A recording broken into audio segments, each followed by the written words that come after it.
오늘도 우리 예배 가운데 함께 계신 주님을 찬양합니다. 그리고 예배를 통하여 예수님의 보혈의 은혜, 예수님의 피에 있는 그 치유의 은혜, 예수님의 이름의 권세의 그 은혜를, 영광을 온전히 충만하게 누려 가시는 우리 모두가 다 되시길 예수님의 이름으로 축복합니다.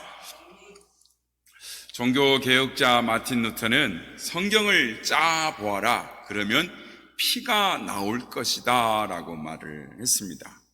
구약을 짜면 어린 양의 피가 나오고 신약을 짜면 예수 그리스도의 피가 나온다라는 말입니다.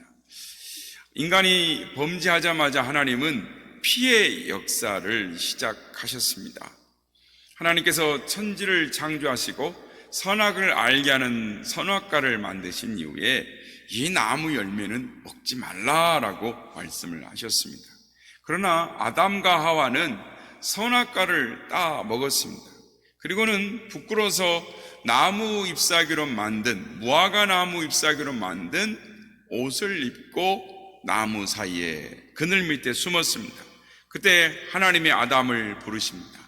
아담아, 아담아, 내가 어디에 있느냐? 내가 벗었으므로 부끄러워 숨었나이다. 내가 먹으면 죽으리라는 그 나무 열매를 먹었느냐라고 말씀하셨습니다. 하나님은 양을 잡아 아담과 하와의 수치를 가려주셨습니다. 옷을 지어 입혀 주셨던 것입니다. 그래서 우리 기독교는 자기가 딴 무화과 나무 잎으로 부끄러움을 덮을 수 있는 종교가 아니라 하나님께서 양을 잡아 그 피로 아담과 하와의 부끄러움을 덮어주는 피의 종교임을 우리에게 가르쳐 주신 것입니다. 그렇습니다. 내가 만든 무화과 잎사귀의 종교가 아니라 피의 종교인 것입니다. 피의 옷을 지어 입히신 하나님께서 이렇게 말씀하십니다. 창세기 3장 15절, 여자의 후손은 내 머리를 상하게 할 것이요 너는 그의 발꿈치를 상하게 할 것이니라. 이 말씀은 뱀, 사단을 저주하신 말씀입니다. 예수님이 이 땅에 오셔서 피 흘려 죽으시고 우리를 구원하실 것임을 성경에서 처음으로 나오는 하나님의 예언인 것입니다. 여인이 상하게 한다라는 말은, 여기에 상하게 한다라는 말은 피 흘리신다. 예수님께서 우리를 위하여 피 흘리실 것이다 라는 것을 말씀하는 것입니다. 창세기가 성경의 첫 번째 책이라면 성경의 마지막은 요한계시록입니다. 요한계시록 7장 14절 말씀에 보면 마지막 환난에서 구원 얻은 백성들에 대해서 이렇게 말씀을 합니다. 요한계시록 7장 14절, 이는 큰 환난에서 나오는 자들인데, 중간 끝에 보면 어린 양의 피에 그 옷을 씻어 희게 하였느니라 라고 말씀을 하는 것입니다. 예수님의 피에 씻어서 정결하게 된 자, 마지막 날 피의 씻김을 받은 자들만 구원을 받는다라는 것입니다. 6월절이 생긴 것은 주전 1500년경 이스라엘이 애굽에서 종살이를 할 때이었습니다. 하나님은 그 백성을 구원하려고 모세를 애굽의 바로에게 보내었습니다. 바로여, 내 백성을 내보내십시오. 그리하지 아니하면 하나님께서 애굽에 재앙을 내리실 것입니다. 그런데 바로가 말을 듣지 않습니다. 그래서 하나님이 재앙을 내리십니다. 그래서 10가지의 재앙을 내리는데 피와 개구리와 이와 파리와 그리고 이 짐승의 이 악질이 일어나고, 그리고 짐승이 지나고 나니까 이제는 사람 몸에 독종이 나기 시작하고 우박이 내리고, 그리고 메뚜기가 막 오고, 그리고 캄캄한 흑암이 온 다음에 장자의 죽음이었습니다. 이 10가지의 장은 모두 애굽 사람들이 섬기는 애굽의 신들이었습니다. 하나님은 애굽 백성들이 섬기고 있는 신들을 하나씩 다 부수시며 하나님이 유일하시고 참 살아계신 하나님이심을 증거하셨습니다. 마지막이 죽음의 재앙이었습니다. 이제 애굽이든 이스라엘 백성이든 모든 장자들이 죽어야 했습니다. 이스라엘 백성도 애굽에 살고 있었기 때문에 이스라엘 백성들도 죽어야만 했던 것입니다. 이 재앙에서 벗어날 길이 없습니다. 그런데 하나님께서 애굽 사람과 똑같이 그의 백성을 죽일 수가 없으셨습니다. 그래서 특단의 방법을 세우셨는데 그것이 어린 양을 잡는 것이었습니다. 집집마다 양 한 마리씩을 준비해서 잡는 것이었습니다. 니산월 14일에 잡아라고 했는데 오늘 보면 6절 7절 말씀입니다. 이달 열 나흘까지 간적하였다가 해질 때에 이스라엘 회중이 그 양을 잡고 그 피를 양을 먹을 집 좌우 문설주와 임방에 바르고 라고 말씀합니다. 가정마다 양 한 마리씩 또는 염소를 잡는데 먹을 집에 이 임방과 문설주에 이 어린 양의 피를 바르면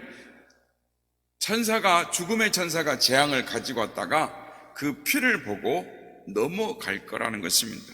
그러니까 문임방은 이 기둥, 그러니까 이렇게 위에 가로지르는 걸 임방이라고 아시는 분도 계시지만 모르시는 분들을 위해서 좌우의 기둥을 설주라 그럽니다. 그래서 임방과 이 설주에 어린 양의 피를 발랐습니다.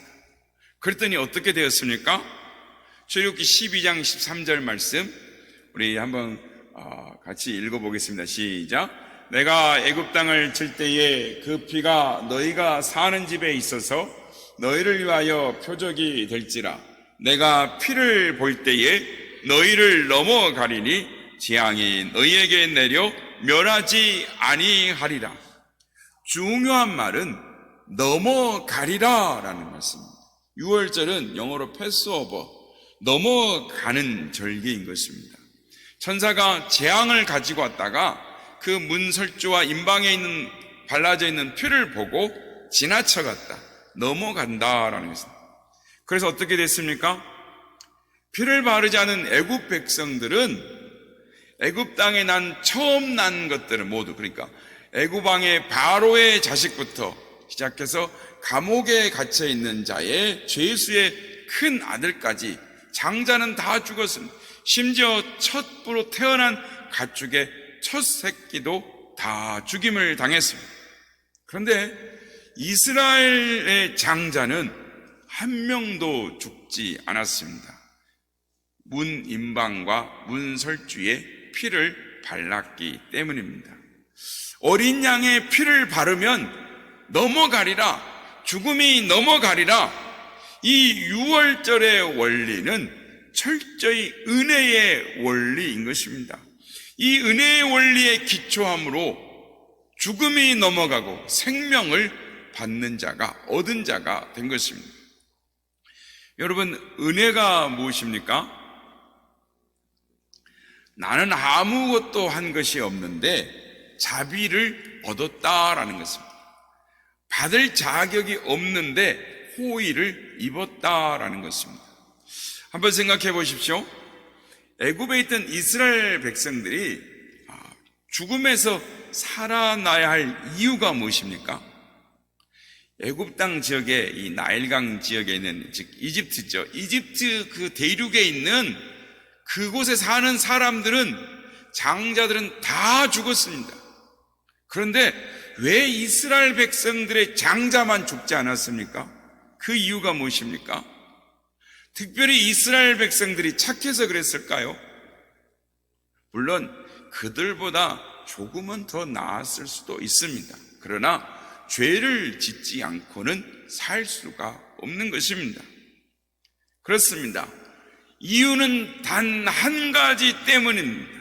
어린 양이 죽었기 때문입니다.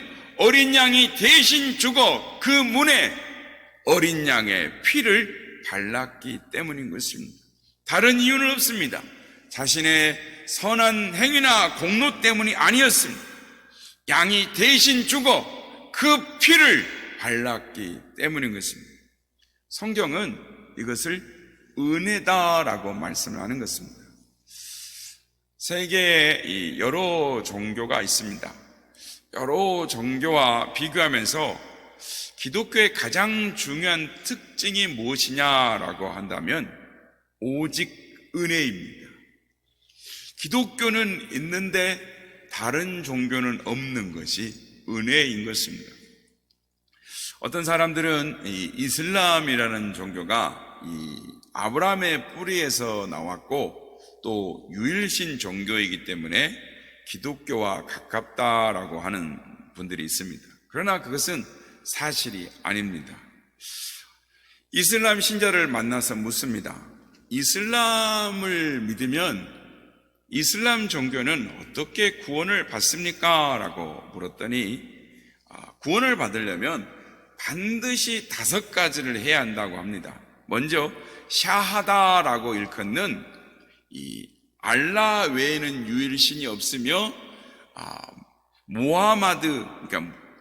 무함마드만이 유일한 애언자다라는 것을 고백을 해야 된다는 것입니다. 둘째는 하루에 5번씩 메카를 향해서 기도를 해야 한답니다. 그리고 세 번째는 수입의 2.5%를 모스크나 이슬람 단체에 기부를 해야 한다는 거예요. 네 번째는 라마단이라고 하는 9월에 이 30일 동안 해가 뜨면서부터 해 질 때까지 금식을 해야 한다는 것입니다. 그리고 5번째 마지막으로 평생에 한 번은 이 성지 메카를 이 자기들 말로 성지 순례를 다녀와야 한다는 거예요. 그러면 구원을 받는 거예요. 그래서 그러면 이 5가지를 다 행하면 구원을 받습니까? 라고 물었더니 꼭 그렇지만은 않다라는 것입니다. 무슨 말이냐면 모든 이슬람 사람들은 2명의 천사가 감시를 한다라는 것입니다. 오른쪽에는 이쪽은 오른쪽, 여러분 손 보면 왼쪽인데 오른쪽 어깨에는 이 천사가 있어서 선한 일을 행한 것을 감시를 하고 왼쪽 어깨에는 천사가 있어서 나쁜 일을 행하는 일을 기록을 한다라는 것입니다. 그래서 그 사람의 선과 악의 행악을 두 천사가 기록을 해서 선행이 악행보다 많아야 구원을 받는다라는 것입니다. 그래서 그러면 그렇게 하면은 구원을 받습니까? 그랬더니 그런데 그것도 구원을 보장을 받을 수 있는 건 아니랍니다. 확실한 구원을 받는 보장이 있는데 그건 뭐냐면 하나는 성지 순례 중에 메카에서 죽거나 또 하나는 알라를 위해서 거룩한 전쟁에 죽거나 하면은 구원을 받을 수 있다라는 것입니다. 그러니까 우리가 아는 것처럼 오래전 한 20년도 더 됐죠. 뉴욕의 쌍둥이 빌딩이 테러로 무너졌습니다. 그래서 IS라든지 과격단체라든지 탈레반이라든지 이런 이유가 나오는 것입니다. 그러니까 우리가 볼 때는 테러이지만 그 사람들의 입장에서는 순교인 것입니다. 불교에 은혜가 없는 건 아시죠? 이 자기 죄로부터 벗어나려면 죽고 또 죽고, 그러니까 죽고 살고 또 죽고 살고 죽고 살고 이렇게 수만 년을 윤회를 해야 구원을 받는 거예요. 누가 대신해 주는 일이 없습니다. 여호와의 증인과 몰몬교가 기독교와 같다라고 말하는 사람들이 있습니다. 그것도 기독교가 아닙니다. 기독교와 타 종교, 성경적 기독교와 이단, 사이비 기독교는 그들과 가장 다른 건 뭐냐? 은혜인 것입니다. 가장 큰 차이점이 뭐냐? 은혜인 거예요. 우리에겐 있고 다른 데는 없습니다. 필립 얀시라는 목사님이 은혜에 대해서 이렇게 정의를 합니다. 은혜란 하나님의 사랑을 더 받기 위해 우리가 할 수 있는 일이 없다라는 뜻이며 또한 우리가 무엇을 해도 하나님의 사랑을 약화시킬 수 없다라는 뜻이다. 그렇습니다. 오직 은혜인 것입니다. 내가 무엇을 한다고 해서 하나님이 나를 사랑하시는 것이 아니고, 내가 어떤 일을, 악한 일을 한다고 해서 하나님의 사랑이 약화되지 않는다라는, 오직 하나님의 은혜만이 우리가 하나님의 사랑을 받는 이유인 것입니다. 그래서 은혜의 핵심은 죄 없는 예수님이 나를 대신하여 죽으셨다라는 것입니다. 베드로전서 1장 18절 19절 말씀입니다. 우리 한번 같이 성경 말씀을 합독하도록 하겠습니다. 시작.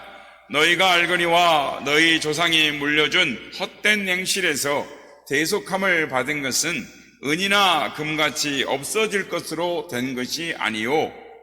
19절요. 오직 흠없고 점없는 어린 양 같은 그리스도의 보배로운 피로 된 것이니라. 할렐루야. 어린 양의 보배로운 피로 된 것입니다. 그렇습니다. 오직 주의 보혈인 것입니다. 하나님이 세상을 이처럼 사랑하사 독생자를 주셨으니 이는 저를 믿는 자마다 멸망하지 않고 영생을 얻게 하려 하심이니라. 저를 믿는 자마다 누구든지인 것입니다. 사기꾼이든 강도든 인종을 달리하여 백인이든 흑인이든 누구든지 예수님을 믿는 자마다 멸망하지 않고 영생을 받는 것입니다. 그래서 사도행전 2장 21절에도 이렇게 말합니다. 누구든지 주의 이름을 부르는 자는 구원을 받으리라. 누구든지 주의 이름을 부르는 자는 구원을 받습니다. 다른 이로는 구원을 얻을 수 없습니다. 천국에는 갈래길도 샛길도 없는 것입니다. 오직 한 길, 예수님의 십자가의 피를 믿는 것입니다. 요한복음 14장 6절에 예수께서 이르시되 내가 곧 길이요 진리요 생명이니 나로 말미암지 않고는 아버지께로 올 자가 없느니라. 예수님의 십자가의 피를 믿지 않고는 천국에 갈 수 없다라는 것입니다. 아무리 선한 일을 해도, 아무리 품이 있고 고상한 삶을 살았다 할지라도 예수님 아니고는 천국에 갈 수 없습니다. 그러나 내가 아무리 형편없는 죄인이라 할지라도, 내가 아무리 부족하고 보잘것없는 사람이라 할지라도 예수님의 피가 내게 있으면 천국에 가는 것입니다. 천국에 가는 길은 이 한 길밖에 없는 것입니다. 주께서 왜 채찍에 맞으셨습니까? 이사야 선지자는 이렇게 말합니다. 이사야서 53장, 그가 찔림은 우리의 허물 때문이요 그가 상함은 우리의 죄악 때문이라. 그가 징계를 받음으로 우리가 평안을 누리고 그가 채찍에 맞음으로 우리가 나음을 받았도다. 예수님께서 채찍에 맞아 흘린 피는 우리의 아픔과 고통과 질고를, 병을 치유해 주시는 것입니다.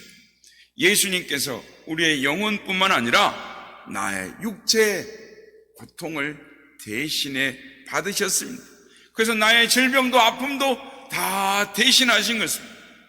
주님의 피를 믿을 때, 주님의 보혈의 은혜를 믿을 때 우리에게 놀라운 하나님의 은혜가 임하게 되는 것입니다. 미국에, 우리 국내에는 잘 알려지지 않고 있는 목사님이 계십니다. 한 20여 년 전부터 굉장히 미국의 사회에 유명한 목사님 한 분인데, 미국에서 신유의 바람을 일으키고 있는 레리리라는 목사님이 계십니다. 이 레리 목사님이 39살쯤에 목회를 하다가 갑자기 귀가 안 들리는 거예요. 귀가 먹어버렸어요. 목회를 하다가. 그래서 왜 귀가 안 들리지 하고 병원을 갔는데, 귀 수술을 하지 않으면 청력을 완전히 잃게 될 거라고 의사가 말을 합니다. 그런데 밤 2시쯤 새벽이 되었는데 어떤 소리가 목사님 귀에 들리기 시작합니다. 하나님의 음성이 들리는 것입니다. 레리야, 나가서 전해라. 고쳐줄게. 나가서 전해라. 고쳐줄게 라는 음성이 들립니다. 레리 목사님은 하나님께 물었습니다. 하나님, 저는 지금 귀가 먹었습니다. 하나도 들리지 않습니다. 그런데 제가 어떻게 나가서 복음을 전하겠습니까? 하나님, 고쳐주십시오. 먼저 고쳐주시면 제가 나가서 복음을 전하겠습니다. 아니야, 리아 나가서 복음을 전해라. 그러면 고쳐줄게. 아니요, 하나님 먼저 고쳐주셔야 제가 복음을 전하지요. 귀가 막혀서 어떻게 복음을 전할 수가 있습니까? 하나님이, 레리야, 먼저 복음을 전해라. 그러면 고쳐줄게. 밤새도록 하나님과 기도를 했습니다. 병원에서 기도를 했습니다. 드디어 아침이 되었습니다. 의사들이 출근을 갑니다. 그리고 의사가 병실을 들어오는 순간 리 목사님의 귀에 이사의 말씀이 들립니다. 그가 채찍에 맞음으로 우리가 나음을 입었도다. 레리 목사님이 이 말씀을 듣고 확신을 가지고 의사에게 말합니다. 저를 퇴원시켜 주십시오. 퇴원하겠습니다. 의사 선생님이 지금 나가시면 안 됩니다. 지금 나가시면 귀 청력을 완전히 잃게 됩니다 하고 글을 써서 보여줬습니다. 그런데 레리 목사님이 나는 당신의 말보다 하나님의 말씀을 믿습니다 하고 병원을 나왔습니다. 그리고 곧장 공원으로 달려갔습니다.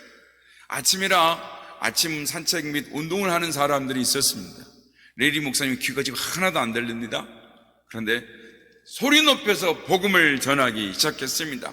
더 담대하게 예수님의 십자가 보혈을 증거하기 시작했습니다. 예수님이 우리를 위해 십자가에서 죽으셨습니다. 그랬더니 갑자기 귀가 뻥 하고 뚫렸어요.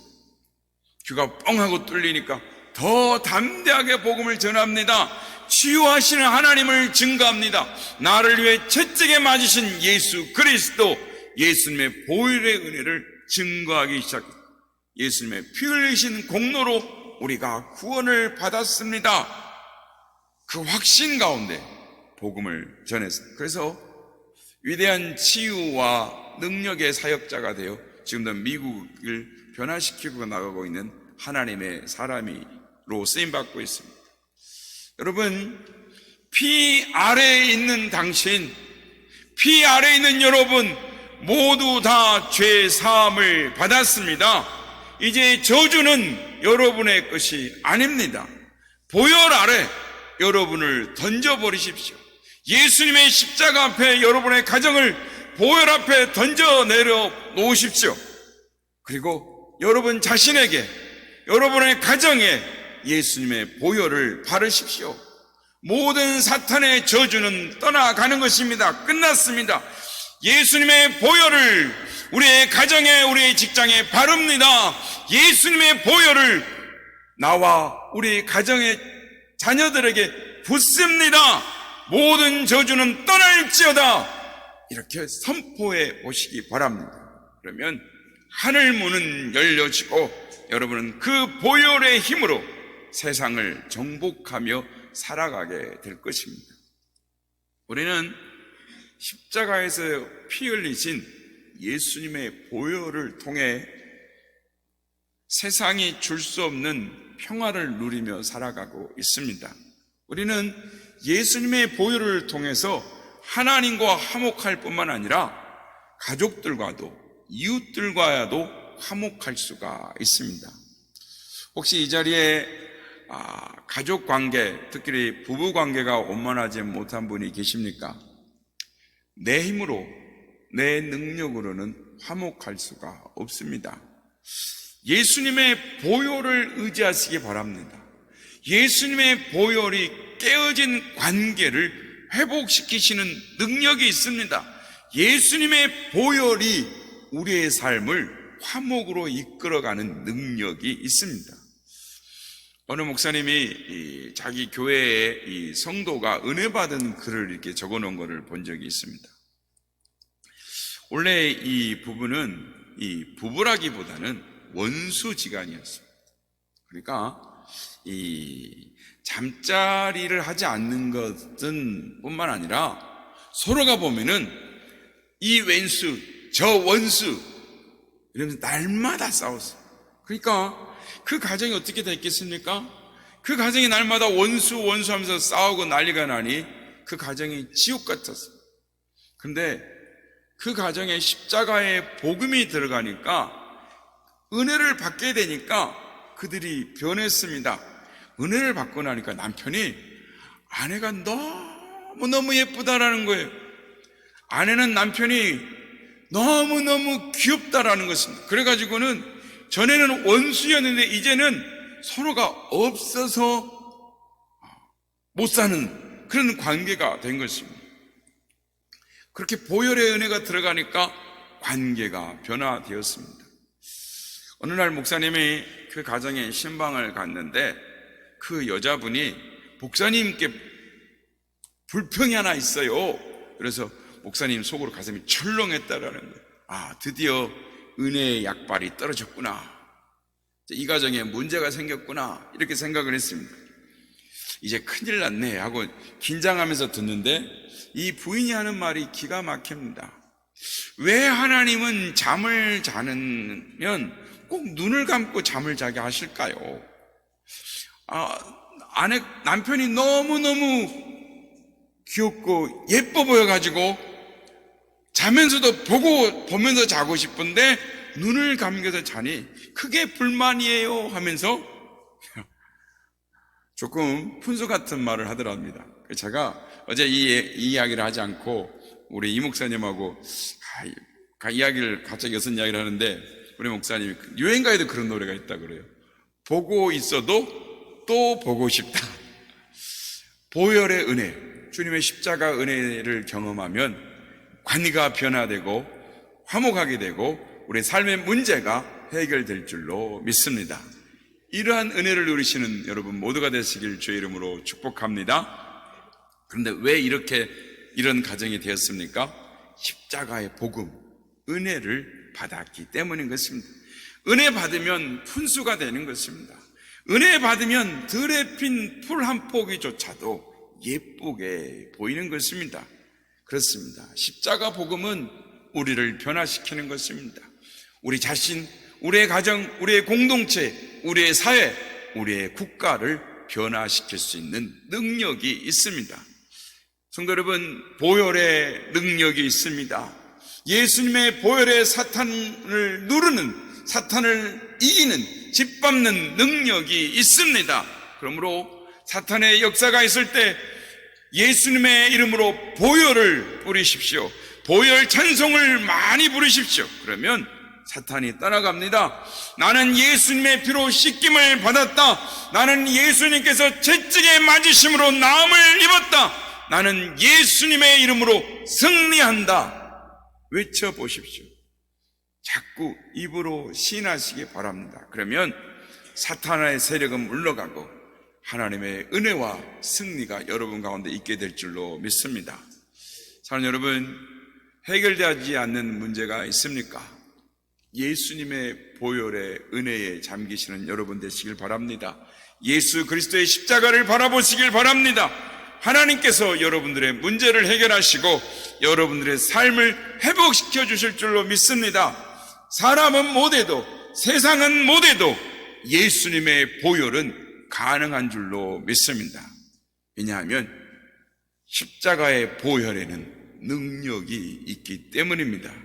이 시간 저와 여러분의 가정과 우리 교회에 예수님의 보혈의 능력이 임하시기를 축복합니다. 보혈의 능력으로 예수님과 주위 사람들과 화목하게 될 뿐만 아니라 날마다 영적 전쟁에서 승리하며 여러분의 가정에 하나님의 화목이 있고 평강이 있고 여러분 주위 사람들에게 치유와 회복의 역사가 나타나시기를, 하나님의 사람으로 쓰임받는 여러분 되시기를 예수님의 이름으로 축복합니다.